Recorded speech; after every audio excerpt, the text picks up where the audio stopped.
Together and sing a union song. We will all stand together and know that we belong to the strength of the future in a common working bond. Stand together and sing a union song.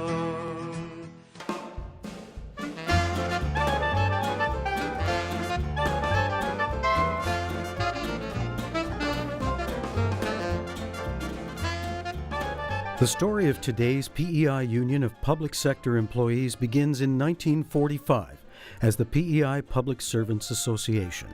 The first meeting was held on February 8th with H.R. Carruthers acting as the president. In late May of that year, he and three other members, L.W. Shaw, J.W. Curry, and P.A. Murnahan, met and drafted a constitution for the association. On June 4th, the first constitution of the PEI-PSA was formally adopted. Annual membership dues were set at 50 cents. 1946 saw the first annual general meeting of the association, with the meeting being held in the Legislative Assembly chamber. At that time, there were 116 members. L.W. Shaw was elected president, and it was agreed upon that the association would hold 4 general meetings a year and a general annual meeting each January. The group focused mainly on providing social activities for the members to promote camaraderie. They arranged for dances, magic shows, corn boils, and wiener roasts, and they also formed a very successful bowling league, which, although it is no longer organized by the union, is still in operation today. People who worked for the provincial government were well respected in their communities, and there was a certain prestige attached to a government position. Later that year, the association decided to present what it felt was a reasonable schedule of proposed salaries to the Executive Council for consideration. And in a show of good faith, the employer adopted the schedule in November of the same year. By the second annual convention in January 1947, the association boasted 200 members. 105 were in attendance at the meeting, where they elected the third president, J.F. Connolly. At one of the regular meetings later that year, the annual dues were raised to $1, and a proposal was made to approach government for a cost of living bonus.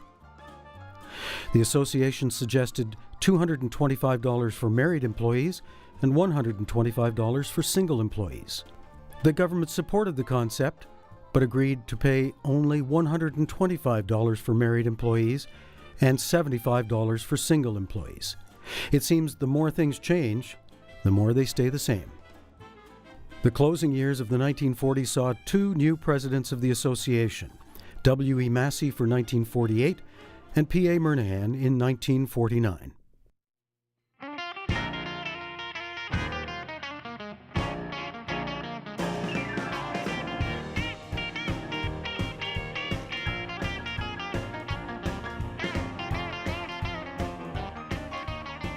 The 1950s saw a succession of association presidents: J.F. Connolly, T.A. White, Tony Gallant, Dr. George C. Fisher, J.B. Shelfoun, and John Gilmore.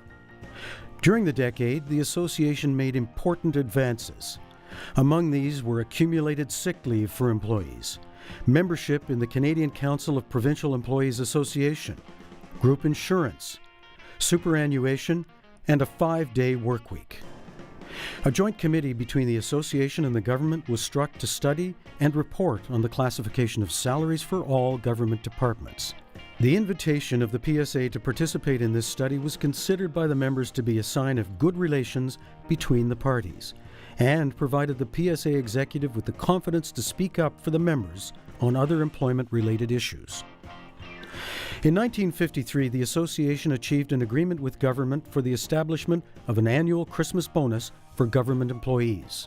In the request from the executive of the PSA, President Dr. George C. Fisher pointed out, "We cannot emphasize the point too strongly that a satisfied employee is a good employee." As a result of their request, all government employees received an annual Christmas bonus of $10.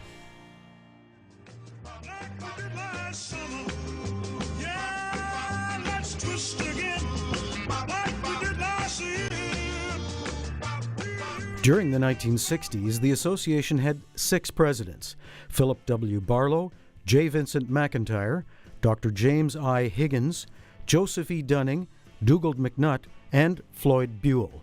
In May 1961, the Attorney General authorized PSA to incorporate, and a new constitution and bylaws were developed and accepted. That same month also introduced the first issue of the Association newsletter, aptly named the Association News. 1962 was an important year for the Association. Under the leadership of President McIntyre, a joint council was established to deal with employee grievances. A new Civil Service Act was put in place, designed to give a greater measure of job security. At the time, it was considered to be one of the best in the country. The employer also agreed to implement a new pay schedule for all government employees, going with 26 pay periods per year, with every second Thursday being payday. During the annual meeting in 1962, President McIntyre succinctly stated the position of the association. In our democratic society, we as workers have a right to organize. We have a right to present our employment problems to our employers, and our employer has a definite responsibility to their employees. When management realizes these responsibilities and recognizes the rights of the worker to present his arguments in favor of improvements without fear, then you will find the nation's business, both government and private, will operate much more smoothly and efficiently to the profit of both. We, the members of this association, are not only working for government, but also working with government in the promotion of our welfare and the welfare of the people. 1965 saw the establishment of a 40-hour work week for healthcare staff, improvements to the retirement insurance coverage, and mandatory membership for full-time employees in the group insurance plan. Although all of these achievements were welcomed by the association and its members, they were beginning to realize that although the employer was willing to listen to their suggestions and often implement them to a degree, the results were usually far from what they'd been hoping for. There was much discussion across the country about collective bargaining, and it was a topic which was becoming discussed quite often among the PSA members. The year also saw Mr. E.J. Prott being hired as Executive Secretary, the first paid staff member of the association. In 1967, the association purchased a typewriter and a Gestetner machine, allowing the regular publication of the association news. The decade ended with ongoing discussions with government over their plan to reduce the number of job classifications from 360 to 40. The minimum wage of members increased from $1,800 to $2,650, a 40% increase, but still below the accepted poverty line. A PSA crest designed by M.J. Cudmore was adopted, and it was also agreed to pay an annual honorarium to the president of $250.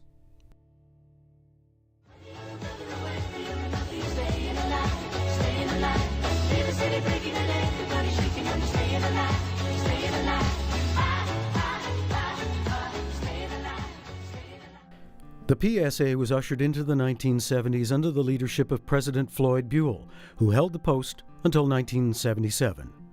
President Buell was instrumental in changing the association's focus during this period to that of an organization whose purpose was to advocate for the members it represented and to ensure that it was respected by the employer. While there was still a desire to be on good terms with the employer, the time had come to have a real voice in the decisions which affected the membership. During President Buell's 10-year run as president, the association underwent many changes.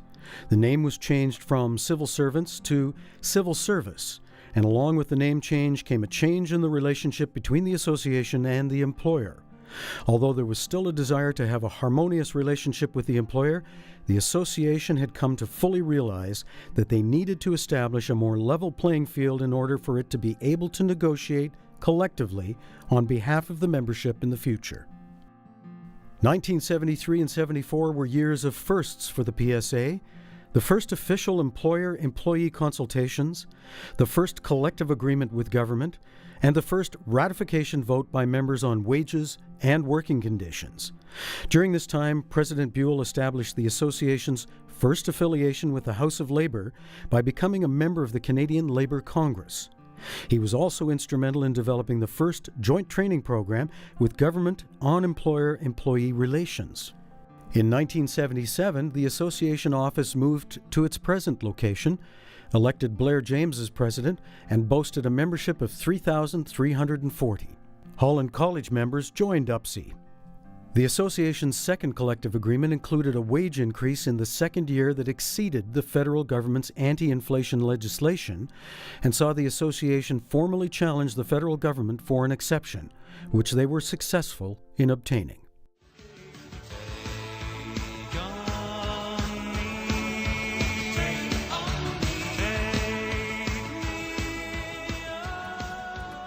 The decade of the 1980s had three presidents: Edward J. Gillis from 1980 to 1982, Sandy McKay from 1982 to 1988, and Harry Macdonald from 1988 to 1990.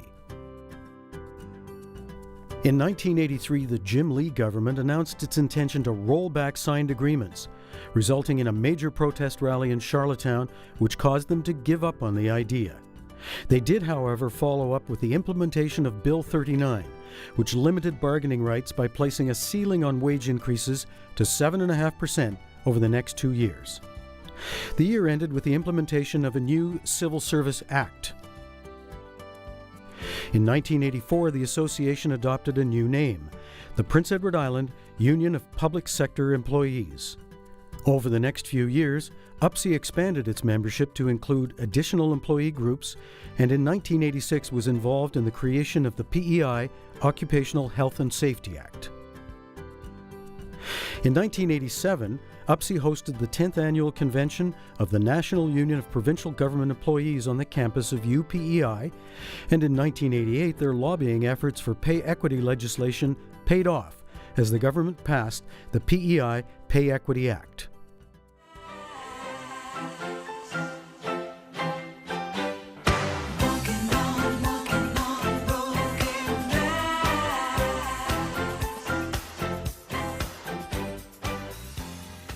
In 1990, Mike Butler became the first full-time paid president of PEI UPSE.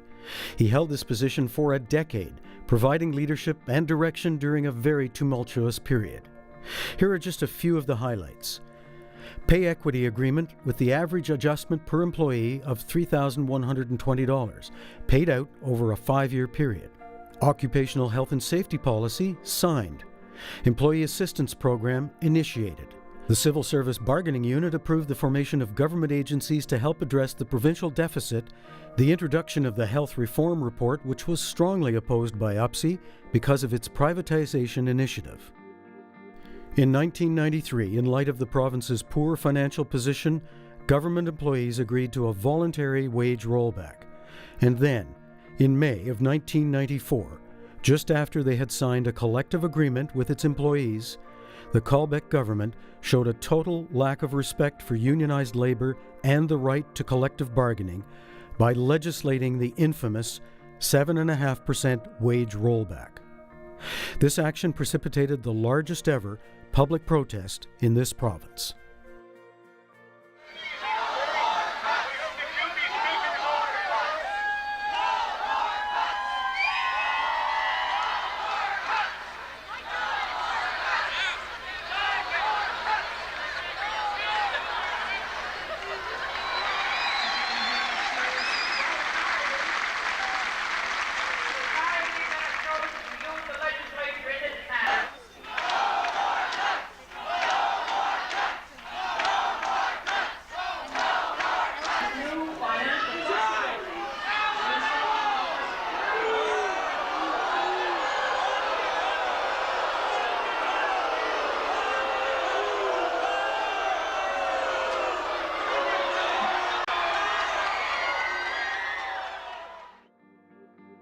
In 1996, health reform redrew the administrative map, creating 6 health regions, 6 different employers, different administrative systems, and combined 6 different collective agreements into one.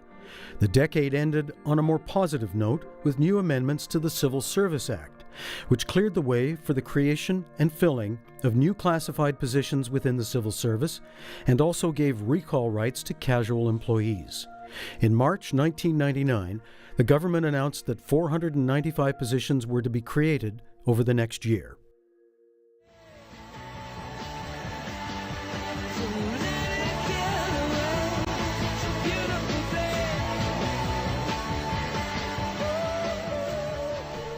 UPSE entered the 21st century with a new president, Sandy McKay. The membership continued to grow with community inclusions, Straight Crossing Bridge Limited, and the Garden Home 1986 Inc., joining the UPSE family. There was also a huge commitment made by the UPSE members to work towards a goal of organizing the ECEs of the province. In 2005-06, the Binns government announced a hiring freeze. All public sector unions filed grievances which forced the government to reverse its decision. They then introduced Program Renewal, aka Bill 44, which created much turmoil among the membership, as many members were forced to take a different position after theirs was declared abolished. The legislation also resulted in an arbitrated decision by Judge Adams regarding union jurisdiction. UPSE was assisted during these proceedings by Brother Art Lane from OPSU. 2006 saw another first for the UPSE, the election of its first female president, Shelley Ward. Under her direction, a new emphasis was placed on educating members, especially the stewards, in their roles. In 2008, UPSE formed a coalition that mounted a campaign against proposed public-private partnerships in regard to manor replacements, the No P3 for Me campaign. This campaign proved to be very effective, and the first replacement manor in Surrey was built through a fully public process. Did you know P3s have a record of flaws, failures, and abandonments? Access Building Summerside, leased for over 20 years, then $4.3 million buyout. Prince County Hospital, originally planned as P3, abandoned, too costly. Can Islanders really afford this? Say no to P3s. We pay now, and we pay later. For more information, visit our website, nop3forme.ca.